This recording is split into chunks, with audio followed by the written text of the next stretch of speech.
Hello everyone, my name is Dustin Hartzer from YourWebsiteEngineer.com. In today's episode of YWETV, we are going to talk about why we need a WordPress.com username and password. Yes, the free WordPress.com, we are going to need a username and password to enable some special features on our WordPress site. Let's go ahead and take a look at why we need this account.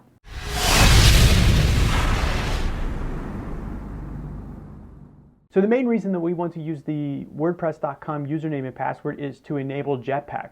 For some reason the only way to do this is to connect it with a WordPress.com account. So we have to sign up for a WordPress.com account. You'll see this dashboard or the big blue box saying that we need to enable it. We can click on the connect to WordPress.com and it will take us to the Jetpack homepage. And then what we need to do is we can put in our username and password and we can authorize it. If we've never used or if we never signed up at WordPress.com, go ahead and put in a username and a password, or I guess hit the get started button and then go ahead and sign up, email address, username, password, blog address, and go ahead and hit the create blog and you will be up and running. So what I'm going to do is I'm going to type in my username and password here.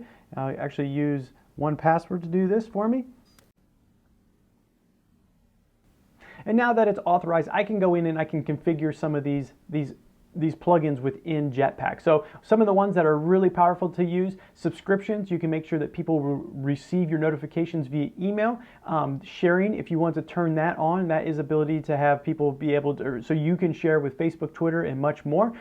If you want to easily embed a contact form, you can do that here. And really the one that is the best one that I know of is Photon, and we can activate Photon, and that basically will load your pictures from a CDN network on WordPress.com. Normally costs money to use a Photon or to use a CDN, but WordPress.com is giving that to us for free. So those are some of the modules. There's over 20 modules that you can go and you can turn on and configure, but Jetpack is going to be an awesome plugin for you to use to really engage with your audience and really know what's going on your website.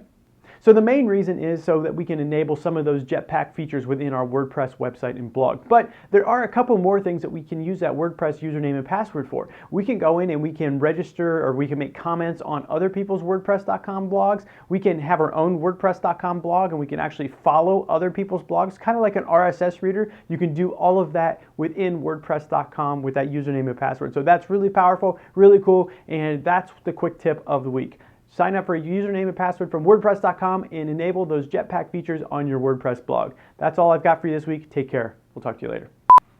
In this episode, hi everyone. Hi.